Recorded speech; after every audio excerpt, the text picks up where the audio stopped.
Experts भी आए हमारे घर। दही और है? नहीं नहीं, ये तो लेना ही है आपने। संयमित जीवन शुरू कर दिया आपने, है? डॉक्टर साहब, जब से ये जीवन मैंने शुरू किया है, बहुत मतलब अपने को फिट अनुभव कर रहा हूँ। शरीर हल्का महसूस होता है बिना अनाज के? बिना अनाज के बहुत अच्छा रहता है, माइंड भी बहुत बढ़िया रहता है। मन पे भी असर होता होगा ना? मन पर बिल्कुल असर रहता है। कहते हैं ना, जैसा खाओ अन्न वैसा बने मन।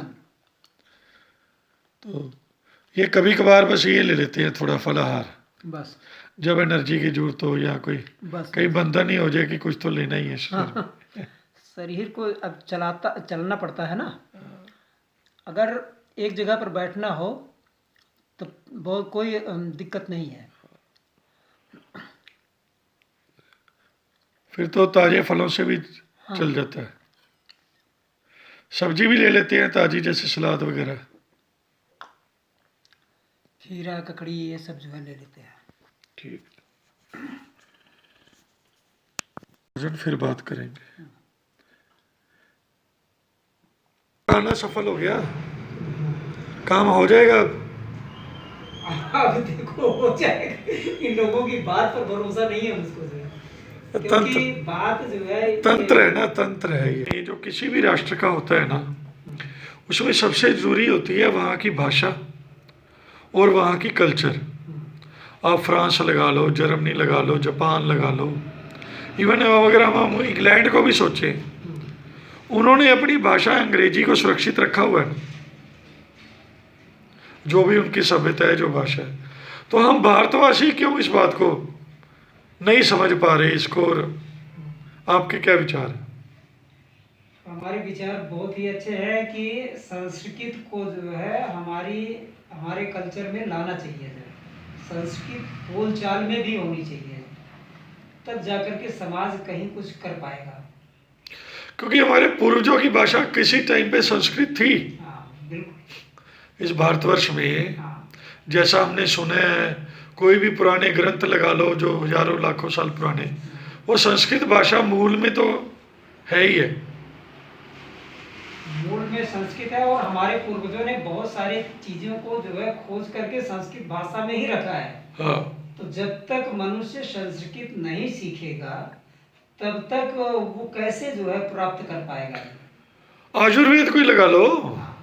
आयुर्वेद पूरा जो है संस्कृत में है, और आयुर्वेदाचार्य बन जाते हैं, लेकिन संस्कृत का ज्ञान नहीं है, इसलिए औषधियों की पहचान भी नहीं कर पाते हैं लोग, और सही तरह से वो फिर आगे दे भी नहीं पाते ना, दे भी नहीं पाते जरूरतमंद को। इसलिए आयुर्वेद जो है, लोग कहते हैं कि आयुर्वेद दवाएं जो है काम नहीं कर रही है। अगर सही जानकारी हो, सही मात्रा में उसका प्रयोग किया जाए, तो आयुर्वेद बहुत सही तरीके से बने, सही तरीके से बने। पीछे मुझे एक बता रहा था कोई कि अपने, और डॉक्टर साहब भी छोटे वाले बता रहे थे, पता नहीं क्या चीज बता रहे थे, कहते हैं उसके लिए ये जरूरी होता है, औषधि के लिए, पता नहीं किस चीज की औषधि थी, मुझे ख्याल नहीं आ रहा। उसमें ना वो होता है, गाय का गोबर पड़ता है। अच्छा, वो कहते हैं, वो मैंने पढ़ा है कि गोबर भी होना चाहिए देसी गाय का। देसी गाय। अच्छा, देसी गाय का भी आगे उन्होंने पढ़ा, कह रहे हैं वो गोबर सीधा धरती पे ना गिरे, उसकी कलेक्शन धरती पे गिरने से पहले हो जाए।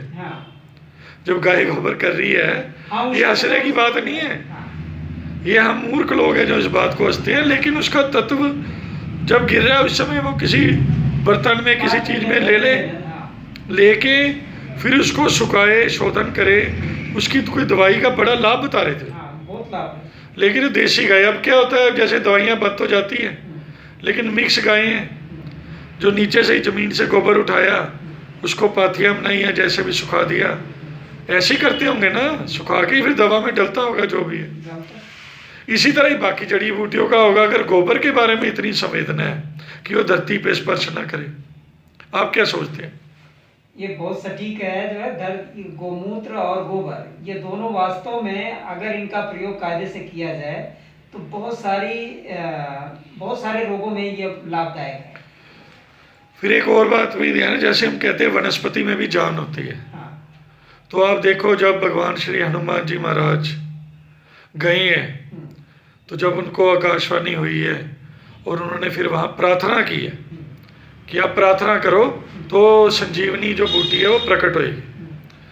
मतलब वनस्पति को प्रार्थना करके प्राप्त करो तो उसका पूर्ण लाभ मिलता है। पूर्ण लाभ मिलता है। और वो जड़ी बूटी को तो हम कैसे वो व्यवसायिक तौर पे उगा लेते हैं, बाद में काटा, और हमारी सोच ही यही होती है कि इसको बेचने के लिए उगा रहे हैं, बिजनेस के लिए उगाते हैं। वाइब्रेशन का तो हम लोग ये मानते हैं ना, इंसान लोग, जो सामने वाली चीज़ है अगर वो जीवित है। अभी देखो जो नॉन वेज के लिए मना करते हैं, उसमें वो एक कारण ये भी बताते हैं कि जब मारने वाला किसी जीव को मारता है तो वो पीड़ा से उसकी वाइब्रेशन कितनी नेगेटिव होती है जिसको काटा जा रहा है, और उसका असर उसकी बॉडी में भी तो होता होगा ना, कोई हार्मोन्स का या कोई, जो सुना है मैंने, देखो मैं इस बात की रिसर्च नहीं हूँ, उसका प्रभाव तो होता ही होगा ना किसी रूप में। हाँ तो होता ही है। तड़प वो चटपटा के जब मरता होगा, तो अगर हम उस समय वो खाने वाला उस जीव खाएगा तो उसकी जो संवेदना है, जो उसका असर तो आएगा ना उसके, बिल्कुल। उग्रता कह लो, कुछ कह लो, कठोरता कह लो, हिंसात्मक विचार, कुछ तो उसके अंदर कहीं ना कहीं प्रभाव होगा।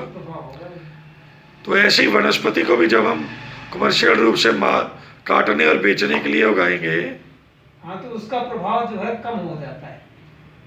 वनस्पतियां जो है सजीव हैं, इनसे प्रार्थना की जाती है, जिसके लिए जो है उनके पत्ते को लेना है, जड़ को लेना है, तने को लेना है, उनसे प्रार्थना करनी चाहिए। और एक मंत्र भी है जो मंत्र बोल करके जो है और प्रार्थना पूर्वक उनको ग्रहण किया जाए और अच्छी तिथि में ग्रहण किया जाए तो वो वनस्पति % काम करने वाली होती है। नहीं, मैंने तो देखो, मैं जानता तो नहीं, लेकिन आप जानते होंगे, जैसे कि हवन वगैरह कराते हैं, जब हवन वगैरह तो नहीं करना चाहिए, हवन यज्ञ आदि कराते हैं, तो एक वो कहते होते हैं वनस्पति देवता, ऐसे बीच में उनकी भी शांति का वो कहते हैं। वो 9 ग्रह की 9 प्रकार की औषधियां हैं और वो वृक्षों से ही प्राप्त होती हैं, तो उनको जो है उनकी प्रार्थना करके जो है अगर ग्रहों में भी अगर उनका प्रयोग किया जाए तो भी जो है बहुत लाभदायक है। और प्रत्येक मनुष्य जो है हर नक्षत्र में पैदा होता है, उन नक्षत्र के अलग अलग पौधे हैं जो है, अगर उन नक्षत्रों से संबंधित उन पौधों को औषधियों में ग्रहण कराया जाए तो रोग समाप्त हो सकता है। चलो, मतलब है कि बहुत अच्छा प्रभाव पड़ सकता है बहुत उसका, अच्छा प्रभाव पड़ सकता है, क्योंकि बाकी अपने शरीर और कर्म भी तो होते हैं ना हर आदमी के, उसका प्रभाव जो है उसके अनुसार ही है ना। अपेक्षित जो है वो तो है ही है, कोई भी औषधि हो उसका प्रभाव तभी पड़ता है जब सबसे पहले तो एक्सेप्टेबिलिटी हो बॉडी की, विश्वास हो उस चीज में। मेन चीज तो भावना और जैसे डॉक्टर भी कहते हैं पेशेंट, अब दवाई वही होती है, मान लो कोई बुखार की दवाई भी है, हम एक डॉक्टर से लेते हैं, हम कहते हैं नहीं ठीक नहीं हो रहा, हम वही पुराने डॉक्टर के पास जाएं, और पुराने डॉक्टर साहब के पास जाते हैं, वो जो भी दवाई दे देते हैं हम उससे ठीक हो जाते हैं। तो विश्वास भी तो डॉक्टर पे एक चीज है ना, विश्वास भी काउंट करता है। ये सब मिल करके तभी तो जो है काम करते हैं। सही बात। पेशेंट को जो है विश्वास होना चाहिए दवा पर, दवा देने वाले पर बहुत जरूर होना चाहिए, क्योंकि देने वाला अगर खा करके दे, अगर उसको विश्वास है ना। नहीं, अब देखिए मुझे पहले ना एलर्जी की बड़ी दिक्कत हो गई थी, तो सरकारी में किसी ने मुझे बताया वहाँ जाओ, वहाँ गए, काफ़ी भीड़ थी डॉक्टर साहब के पास, तो बस उनके स्वभाव, उनके बोलने से ही लग रहा था कि सब पेशेंट संतुष्ट थे उनसे, और उनका हाव भाव देख के मेरे मन में भी आ गया कि ये डॉक्टर बहुत अच्छे हैं, और 2 सप्ताह की दवा में बिल्कुल एक बार सेट कर दिया। यही होना ही, मुझे नहीं पता उन्होंने क्या दिया क्या नहीं दिया। एलोपैथिक डॉक्टर थे, अभी आयुर्वेद की बात नहीं मैं कर रहा, एलोपैथिक डॉक्टर थे, लेकिन विश्वास है, मतलब जिसमें भी करो विश्वास करो, जिसके ऊपर श्रद्धा हो जाए, विश्वास हो जाए तो फिर वो कुछ भी दे देगा जो ठीक हो जाएगा। बाकी ठीक है, वनस्पति की जो हम बात कर रहे हैं कि वनस्पति एक जीवित लिविंग मानी जाती है साइंस विज्ञान में भी, तो उसको उसी श्रद्धा से ग्रहण करो ताकि उसका पूरा असर हमारे प्रभाव पे हो, शरीर पे हो। है ना। कहीं न कहीं वनस्पतियाँ जो है हमारे रोज़मर्रा के काम में ही आते हैं, चाहे वो खाने के रूप में हो, चाहे लगाने के रूप में हो, चाहे जैसे भी हो। तो उनका प्रभाव तो हमारे जन्म जन्मांतर से है ना जो है, हाँ, तो वो तो काम करेगा ही करेगा।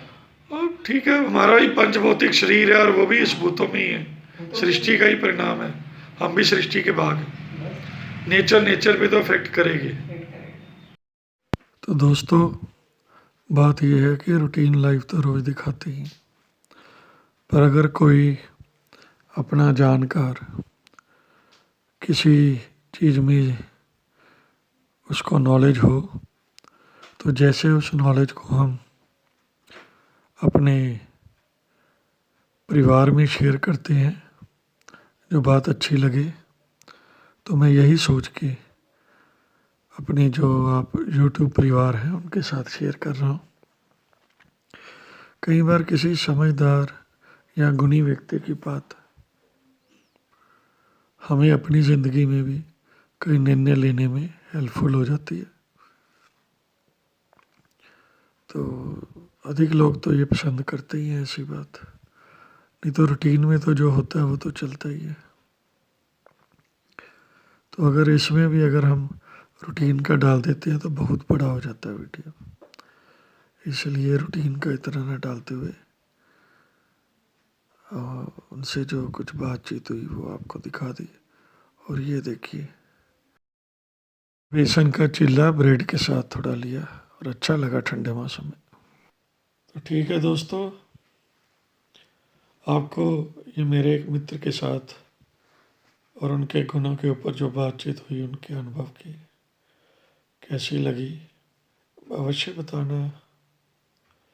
फिर कल मिलते हैं एक नए दिन और नई ऊर्जा के साथ। तो धन्यवाद दोस्तों, आप सब स्वस्थ रहें, मस्त रहें।